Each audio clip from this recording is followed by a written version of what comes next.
Nas back his shit, man.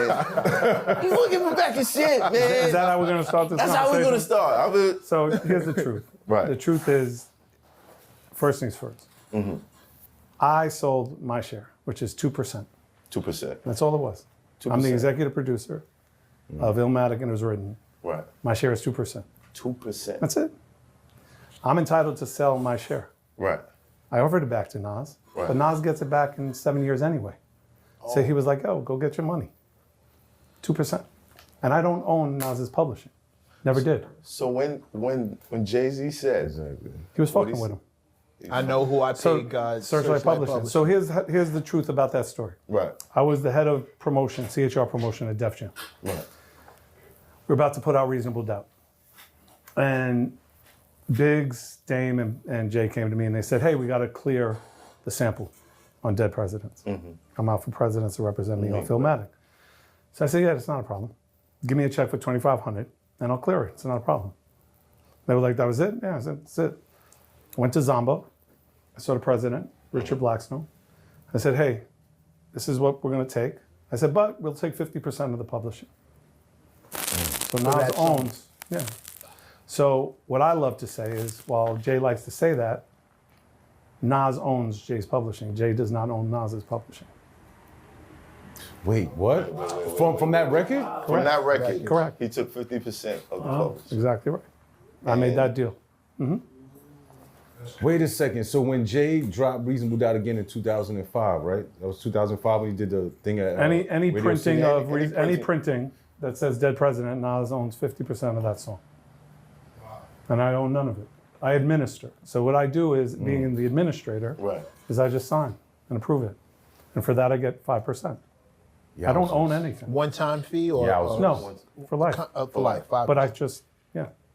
Okay, up until you sold, as in, I'm sure there's a lot of artists, there's a lot of aspiring label owners, there's a lot of people who want to be in the music industry. They want to understand the worth of the business as well as how the business works. Yeah. What was that 2% worth? It was a nice check. But it was also a check that I ate off of for 27 years. So here's if you want to get deep in the weeds on this, because here's what I honestly believe. Right. People don't want to really understand the business. They just want to make money in the business. Right. They don't really want to understand the business. Right. That's a fact. They just want to make money. Right. But if you really want to understand the business, artists receive their rights back after 35 years. It's called the 35-year rule. Right. So the original recordings revert back to the artist that recorded the artist. Right. So for example, Third Base will receive all of the Cactus album and Derelicts on December 1st of this year. I will own all of my original recordings. Well, is there a re-release, a Of celebration? course, all of that, all of that, all of that. Because Def Jam hasn't released the record in 2.5 decades, and I have never seen a royalty check ever from Def Jam, ever. Ever? Wow. Never. I got a check when I signed, and when I did Derelicts, I got another check, and that was it. So I will make whatever I make on the records that I will now own. Same thing for Nas. So Nas will have all of his rights revert back to him on Illmatic, and it was written in 7 and 9 years. Right. So my share is 2%. That's it. Right. It's never been more. It's never been less. But what was that 2% worth? It was worth a lot of money. Fluctuates with the album, what the album does. So the album does about, but between it was written and Illmatic, it does a couple of 100 million streams a year. So if you can equate what 100 million streams is worth, and you get the 2% of that. yeah. Depending. But the thing is, it's not so much what is it worth, right? It's the true value of what it gave me, right? So it gave me and my family a great deal of freedom. It gave me and my family a reason that I didn't have to chase anything, right? When I had ebbs and flows in my personal life, I didn't have to worry about a check every month because it came in. right. You know? Right. And most importantly, and this is to me the most important thing, whether I'm giving Nas his shit back or not, Right.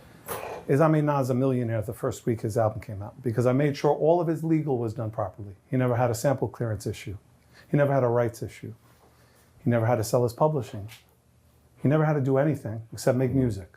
Right. I took care of all the business.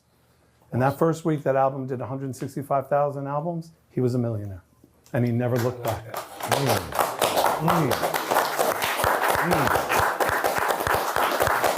So while all the fucking trolls want to say the fucking bullshit, Yeah. I'm gonna keep it a being with you. That's awesome. Is the J line the only reason why people think you're a shiesty businessman? Is like, No, I think the overarching ilk of how executives treated black artists before me give the misnomer that I'm a shiesty businessman. before, during, and after. But that wasn't me.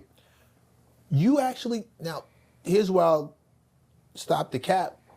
On the Cactus album, you were actually warning about the evils of executives in a couple of your records. You did a whole video to